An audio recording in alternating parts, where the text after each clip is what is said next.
Om Shanti. Warm welcome to you all. So these monthly talks and conversations are a way of taking time out for yourself. So without further delay, let's dive into today's topic, the Inner Gardner, and begin with a guided meditation.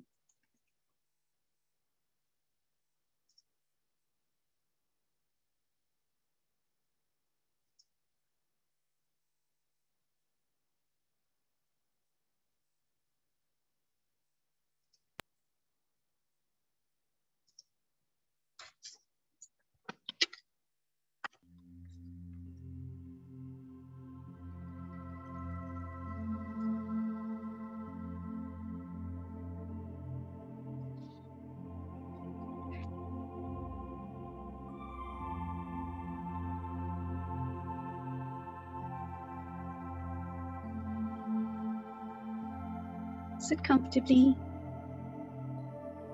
and relax.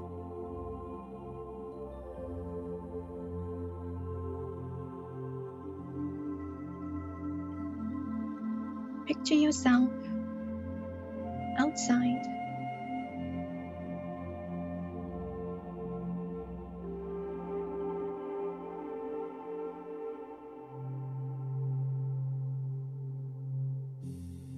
Feel the cool, gentle breeze.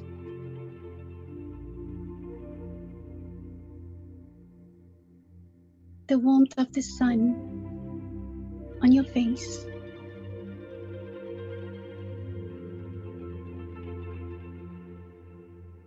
And the soft grass beneath your feet.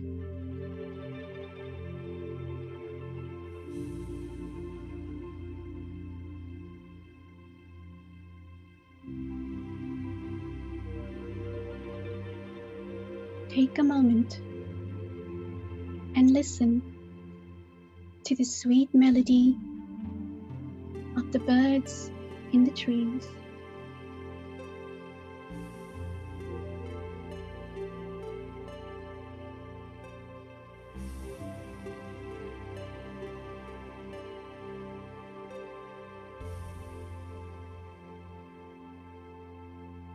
You notice a patch of land in the distance.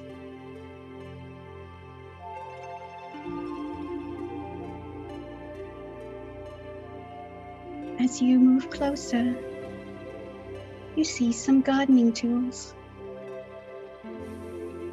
and a wooden box labeled seeds.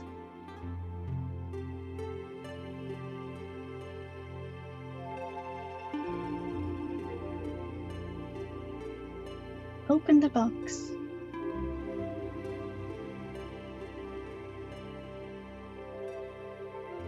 What type of seeds do you see?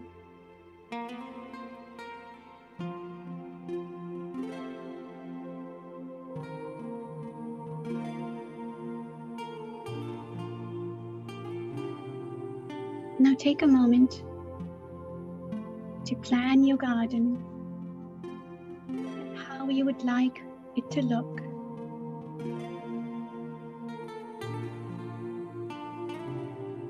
What are you going to grow and where?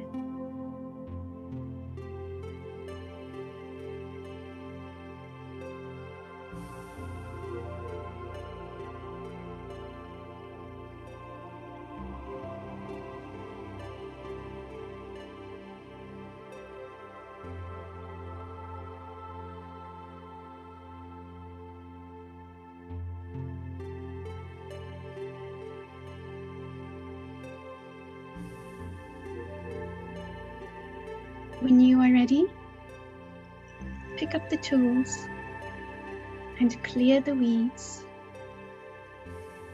and prepare the ground by loosening the soil.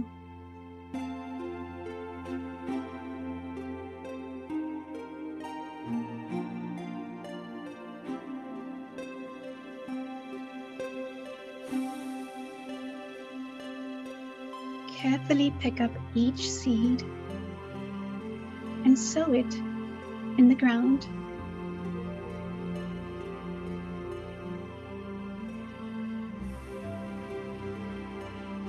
Cover it with soil, and using a watering can, gently water each seed.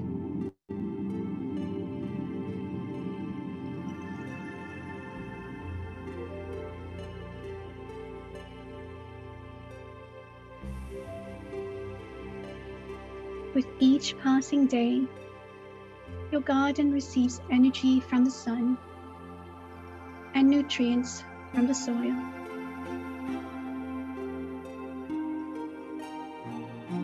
You have been carefully tending to your garden.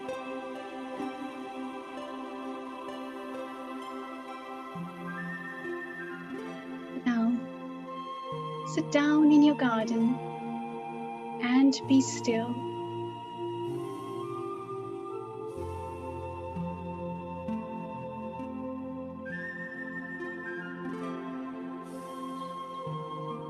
Just watch, listen, and feel.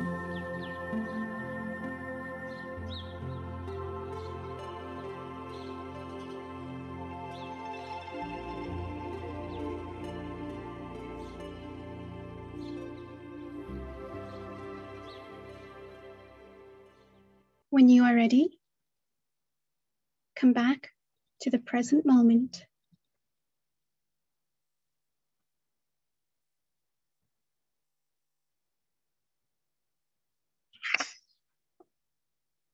If your eyes are closed, you may open them.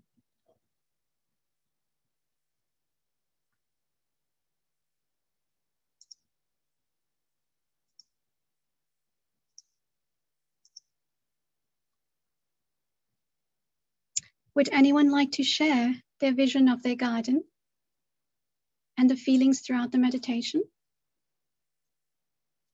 You can unmute your microphone. Feel free to share.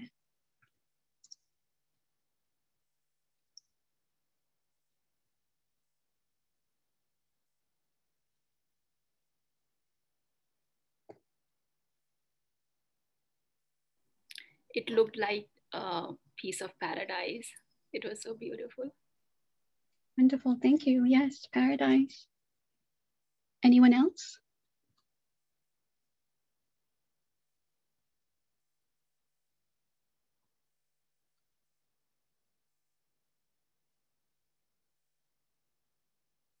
Okay. Now, if your mind were a garden, what would you grow? For those who love gardening, you can relate to the joy of watching your garden grow and then eating what you've planted, or even plucking flowers from your garden to display in your home. You control what you plant, but more importantly, how you plant, what you feed your plants, and how you protect your garden. So why do we care so much? Anyone? Why do we care so much?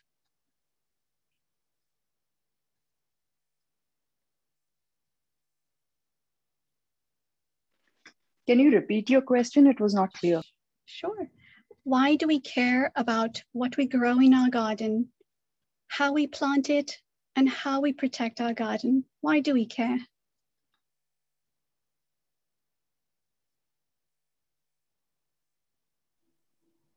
Because we invest our time, emotions, energy in it. So Absolutely. We do invest our time, energy, and emotion. So we care because we understand that what we put in the body becomes part of the building blocks of the body. It becomes part of every cell.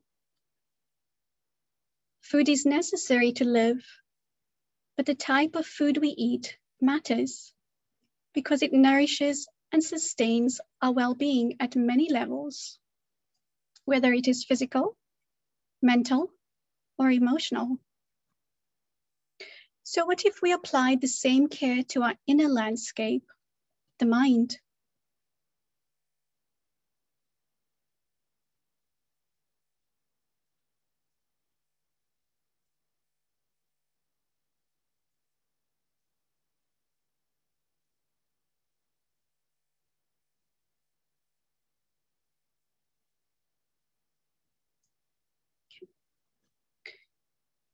And so looking at this slide,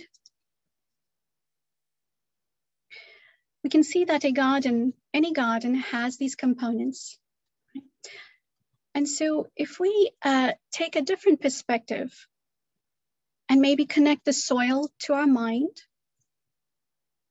the process of tilling, and connect it to the intellect, because the process of tilling or loosening the soil is like loosening or breaking away the set way of thinking, of deciding, of evaluating and comprehending. Right? It's only when the soil is loosened that the water can flow in and be absorbed by the roots. We can think of the seeds as thoughts, water as spiritual knowledge, sunlight as our connection to the divine light or the supreme soul. And anytime we have fruits or flowers or vegetables in our garden, we can think of those as the return of our actions. And those weeds and unwanted guests as influences, be it they're external or internal. We can think about the fence as spiritual disciplines, spiritual laws, and the gardener, I the soul.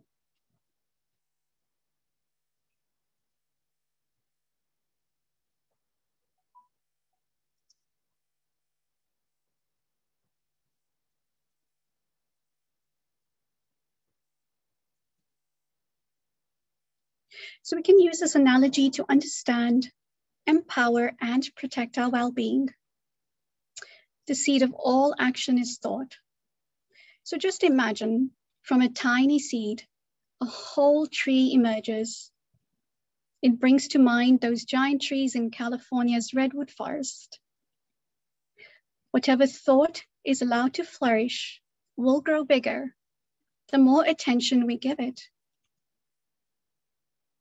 So the quality of our thoughts and the actions that follow all matter.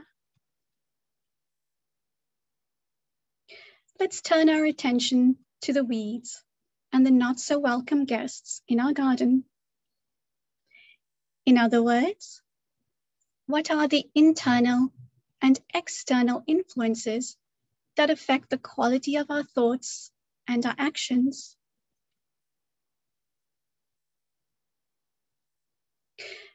The mind may be triggered by external influences, which rely on the senses for information,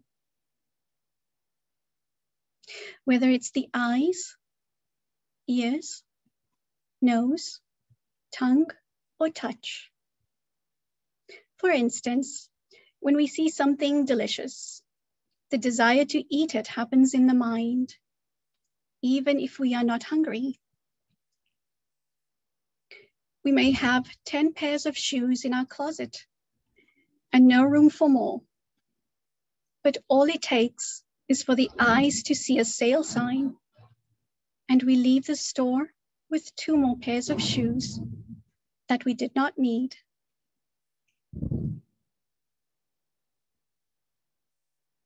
Or the ears perk up when we hear the words, "You'll never guess what I heard." So how about internal influences? Well, these rely on experiences, past experiences, and how we interpreted those experiences as positive or negative. Our past experiences include our feelings, emotions, habits, beliefs, and even our values. Our mind is also influenced by our family upbringing, the environment around us, our social circle, and even social media. So all of these aspects shape our personality and influence our mind. The physical senses themselves are neutral, but the type of thoughts projected on the screen of the mind show us whatever is hidden within. So if we think about it, some of these weeds and unwanted guests can include, but are not limited to, self-doubt, anger, hatred, gossip, blaming, complaining, ego, greed, the list goes on. When we speak or even act while under these influences, we are only reflecting back our own lack of self-respect, our lack of inner happiness, our unaccountability, selfish desires, and we often forget actually, that we are all on a journey and have a unique life and learning experiences. We can also think of these influences as junk food. So who doesn't like junk food? But we all know that while junk food may appeal to our senses and fulfill an immediate craving, junk food is calorically and not nutritionally dense. Just as diet plays a key role in the development or prevention of the disease, when we feed our mind the junk food of waste and negativity, we create dis-ease in the mind. So if you take the word disease, and if we separate the words into two words, we get dis-ease, which we can relate to the mind, because any kind of discomfort usually happens in the mind, and disease, which is a biological state, happens in the body. So a healthy, balanced diet boosts the body's immunity. A body nourished and sustained by all the vitamins, minerals, antioxidants, together with a balanced proportion of carbohydrates, protein, fat, fluids, exercise, and relaxation, is a healthy body. So what we feed our mind also creates an immunity to dis-ease.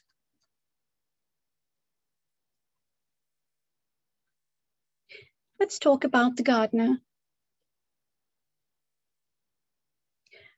Have we ever taken a moment to think that just maybe I am more than a collection of my name, age, skin color, nationality, religion, profession, possessions, relationships, and life story? Am I more than this body and what I see in the mirror?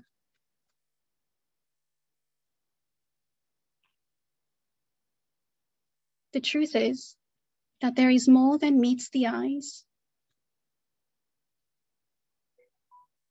Hiding behind the physical is I, the soul, a pure conscious being in the form of a point of light. I'm seated in the center of the forehead, just behind the eyes. But how do I, this conscious energy, experience the physical world? So if we go back to the gardener who needs the right kind of tools for the garden, the spiritual gardener is equipped with 3 abilities, which are mind, intellect, and subconscious impressions. We comprehend the material world using these 3 abilities and experience the material world through the body, the instrument. I allow the type of thoughts that flourish in the mind. Thoughts happen in the mind. The intellect evaluates the thought and I, the soul, decides whether to act or not act. The experience after an action is performed becomes part of my personality or individuality that has formed from a collection of past experiences.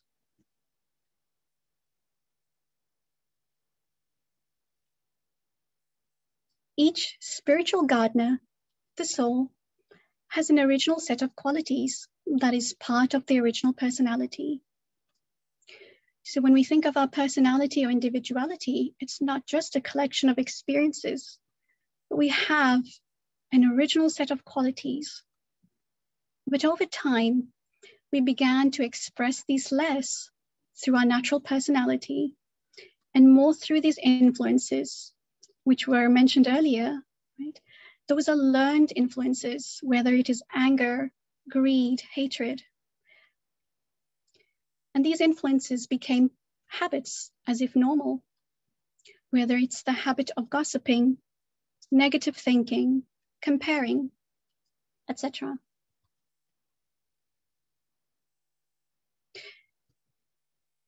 If we think about the sunshine, a garden without sunshine, water, and even a fence does not thrive.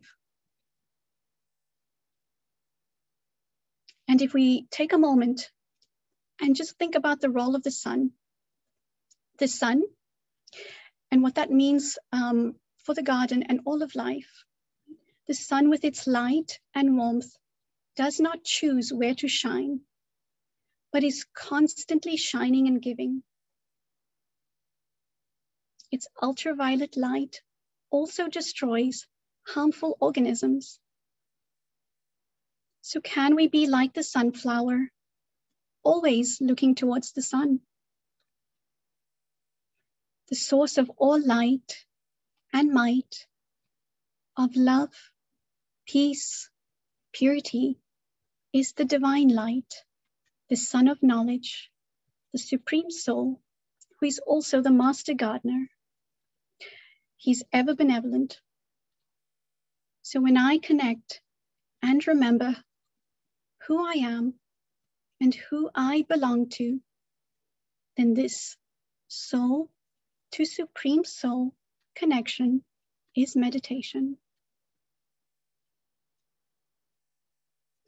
It is through this loving connection that my original 7 qualities of peace, love, happiness, purity, spiritual power, bliss, and truth are allowed to flourish, and the negativity and waste is removed.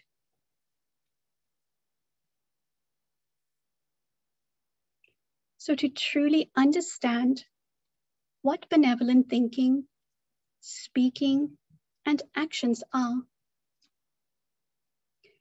I have to learn from the divine light, because the right understanding brings awareness or realization of what negativity and waste is.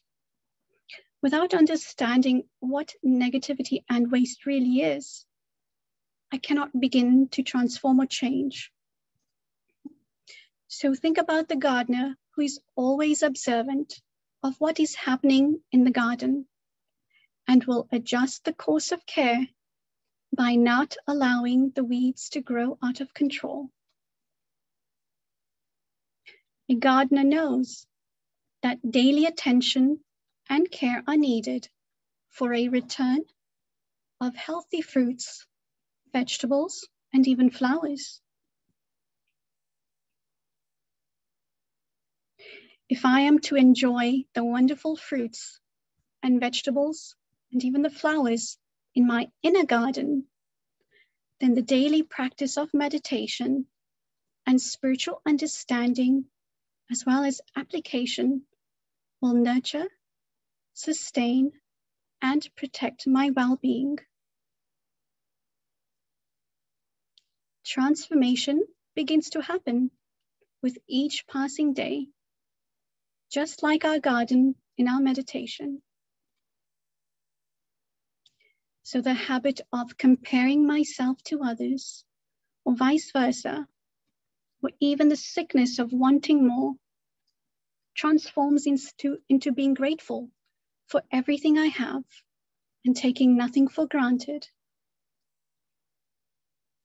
Judging others changes into seeing and appreciating their goodness or the qualities of the soul that were mentioned earlier. And if there's any confusion in the mind, I can always look to the Supreme Soul, the Supreme Light, to steer and guide the direction of my well-being.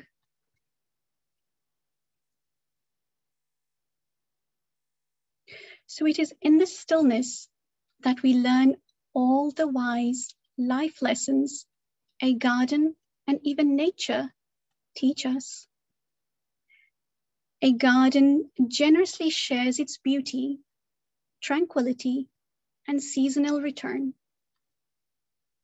So those who love flowers can think about the 7 original qualities as the roots of a flower. Value is not given only to its beauty, but also its fragrance, which is why we have a preference of the type of flower that we like. So it's not just its beauty, but its fragrance as well. So when the soul, a spiritual flower, is rooted in these qualities, just imagine the fragrance it would give. The fragrance of patience, of kindness, honesty, gentleness. All the virtues would fill the air. So can you picture it by drawing a simple flower in your mind? Write the 7 qualities at the roots. And think about each petal as being a virtue. And each petal is releasing a fragrance. Can you imagine it?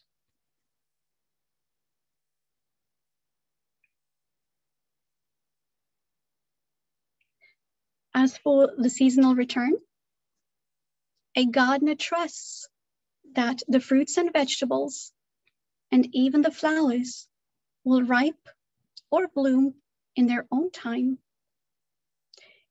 In the same way, whatever genuine effort we put into our well-being will always yield results and give a return at its own time.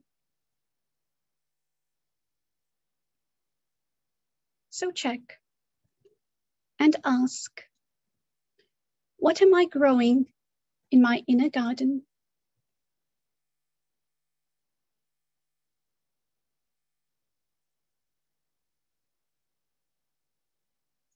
What I grow is what I feed the mind.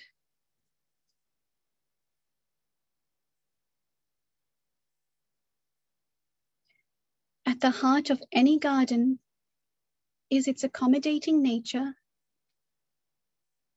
A garden is comprised of a variety of flowers, a variety of fruits and vegetables, a variety of plants.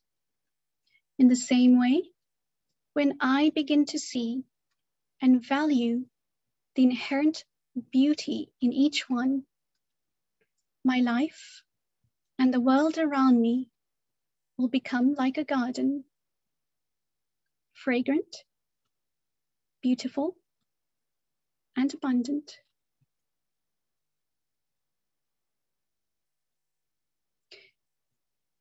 So I hope you all enjoyed the first part of the session. I will now turn it over to Sitaben for the second part, which is cooking in meditation. Hello and welcome to our second segment. Before we start our video of our cooking demo, I wanted to apologize to each one of you for the amateur quality of this video. It's the first time we're trying something like this. So please forgive the mistakes, but know that it comes to you with lots of love and to encourage those who are not cooking to get started and reap the benefits of your garden. Sister Parina shared such a beautiful message for us to take and grow our garden with care. And now I'll turn it over back to Sister Parina to show the video. I will also share at the end of the video the recipe in details. So in the meanwhile, if you want to get your pen and pencil, please feel free to do so. Thank you.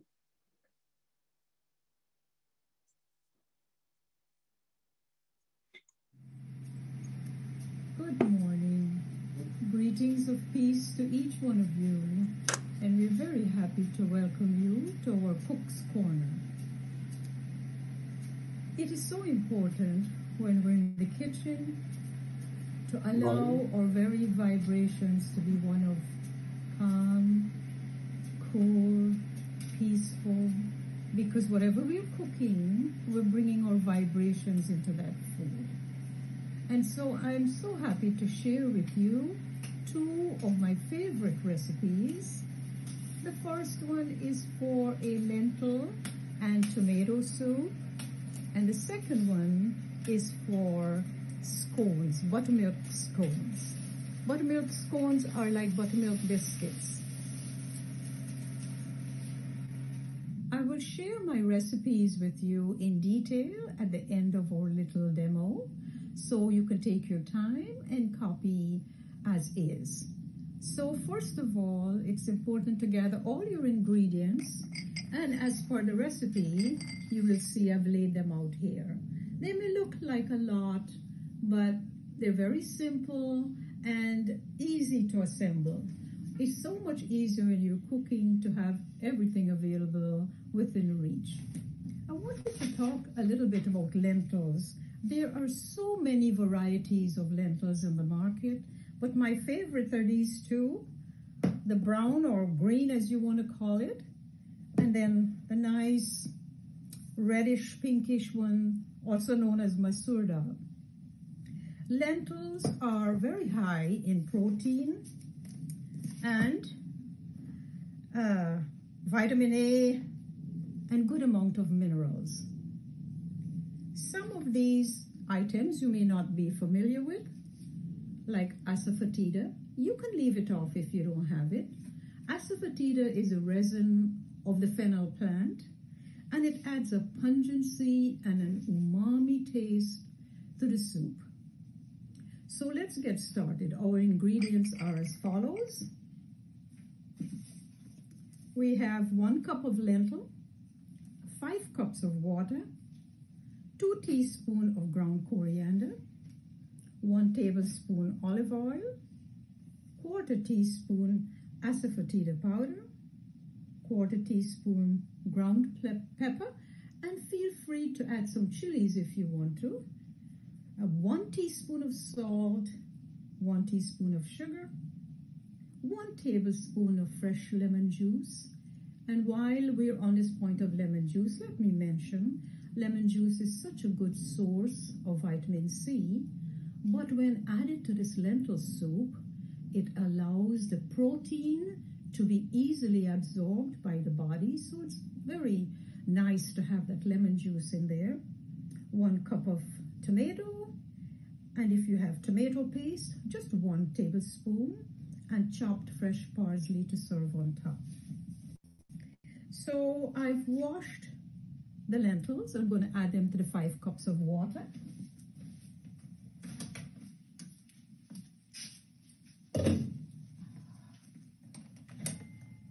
As you can see, the water is boiling, and I'm going to put in our 1 cup.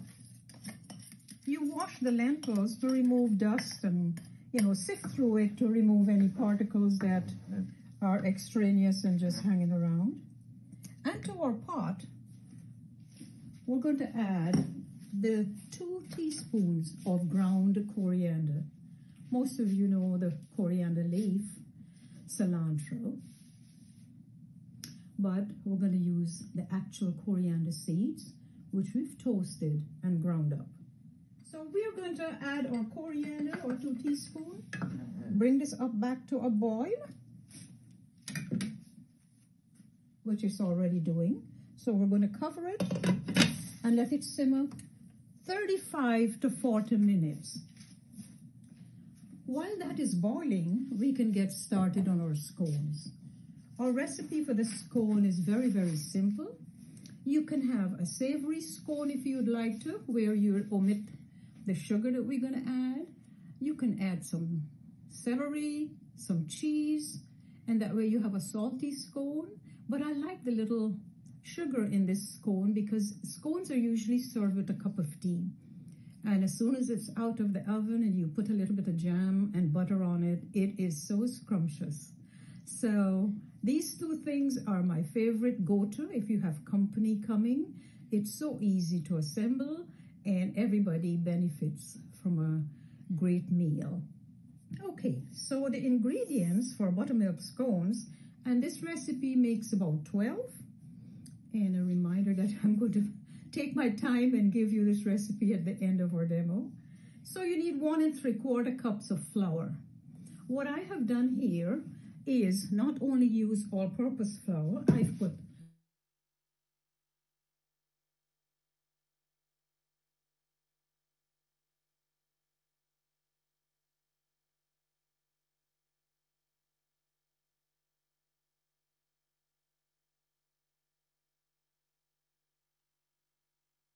many varieties of flour, buckwheat flour, almond.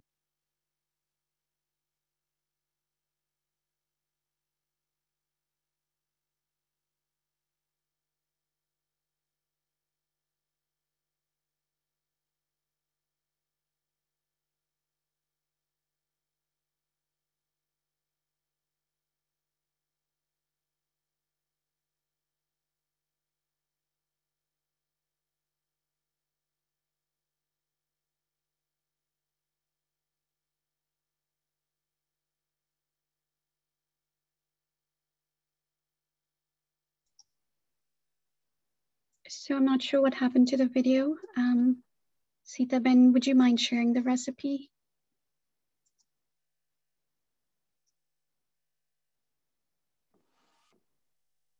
That's okay, I can do that, Ben.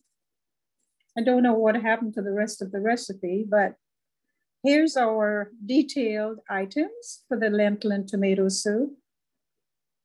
Okay, 1 cup of lentils, 5 cups of water, 2 teaspoons of ground coriander, 1 tablespoon olive oil, 1/4 teaspoon asafoetida powder, 1/4 teaspoon ground black pepper, 1 teaspoon salt, 1 teaspoon of sugar, 1 tablespoon of fresh lemon juice, 1 cup of tomatoes peeled and chopped, 1 tablespoon tomato paste, and a tablespoon of chopped fresh parsley when you're serving it. Feel free to add a dollop of sour cream or yogurt before you serve. And the instructions are: wash and drain the lentils, boil the lentil, the water, and the coriander, cover and cook for about 40 minutes until the grain is soft. Heat the olive oil in a small separate pan. Saute the black pepper, the asafoetida, the tomatoes, and if you don't like or use tomatoes, feel free to use some zucchini or whatever vegetable you have. Add the salt, the sugar, the lemon juice, and the tomato paste. Saute that for 2 minutes and then add it to your pot of soup. Recipe is for about 4 or 5 servings. And now the buttermilk scones. And I'm still hoping that we could show the rest of the video and sort out the video problem. Our buttermilk scones makes about 12. And its ingredients are 1 3/4 cup flour. I encourage you to get creative with this flour. Use a mixture of whatever you have, be it coconut flour, almond flour, buckwheat flour, or just regular unbleached all-purpose flour. 1 teaspoon of salt, 1 teaspoon of sugar, 1/2 cup of cranberries, or whatever dried fruit you have. It could be raisins, it could be apricots, and also 1/2 cup of walnuts, along with 2 teaspoons of baking powder and 1/2 teaspoon of baking soda. You will need 5 tablespoons of room temperature butter. And last item is 3/4 cup of buttermilk. If you don't have buttermilk, use regular milk or even soured milk. So you allow your oven to heat to about 425 to 430. Mix all your dry ingredients. Rub the mixture into the mixture of flour. Rub the butter in so it becomes crumbly. Make a well in the center and add your buttermilk. Mix this buttermilk mixture with a knife or a fork while you are rotating the bowl. That way you get it thoroughly absorbed. Gather your dough together and knead it very lightly. You have a choice of cutting your dough into rounds with like a biscuit cutter, or feel free to pinch it off, shape it into a nice little round like a little biscuit, and gather it together on a cookie baking sheet. Bake the cookies for about 10 to 12 minutes until the top is golden brown, and serve with butter and jam and a cup of soup. In case our video does not come on back for whatever reason, please know that whatever you cook in the kitchen, your whole attitude of love and peace is going to be a reflection in the very vibrations of the food you're preparing. So gather your ingredients, clean the mind and the heart, and cook with so much love, because you're sharing that love from your heart with each one. Thank you. And if there's anything I can help with as far as the recipe, as far as the ingredients, please let us know in the chat box. And now I'll turn you over back to Sister Perina, who I hope will be able to share more later about her intense knowledge of nutrition and how we can all benefit from increasing our health through nourishing eating and our attitude about food. Thank you for allowing me to share these moments with you, and greetings of peace to each one of you. Thank you, Perina Ben.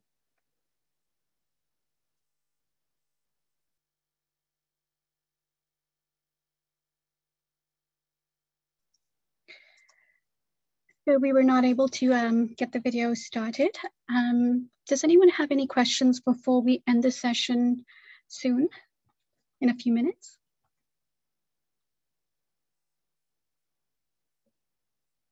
Yes, I really like the garden presentation, and somehow I got a phone call, so I missed a little bit. Is there any way I can get the copy of it, or I can see it again and again? It's so beautiful. Sure. If we'll try and put it on YouTube, Brahma Kumari's YouTube channel. You should be able to view it on there. Oh, okay. You can post which place I can go. Absolutely. Yeah. We'll put it in the chat box. Thank you so much. It was so excellent. And then I got overseas phone call, so I missed it, but it's beautiful way it was said. Thank you so much. It's amazing garden. So please post. I'm sure yours was beautiful too in your meditation. So I will do it. I will watch it again. Thank you very much. You're welcome. Sister Parina, there's a request. Could I show the recipe that someone could take a screenshot of? So if you don't mind, I'd like to hold my recipe up to the phone and maybe they can take a screenshot. I have to do it upside down. Okay.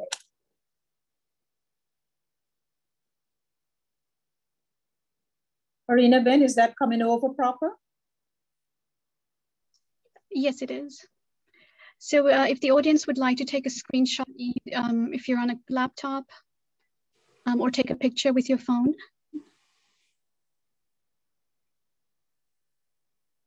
And then Can't see the bottom part.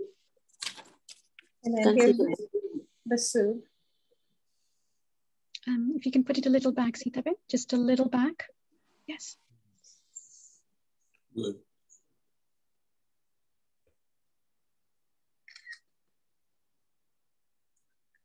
Okay. Thank you. The first recipe, I couldn't see the bottom part. Okay.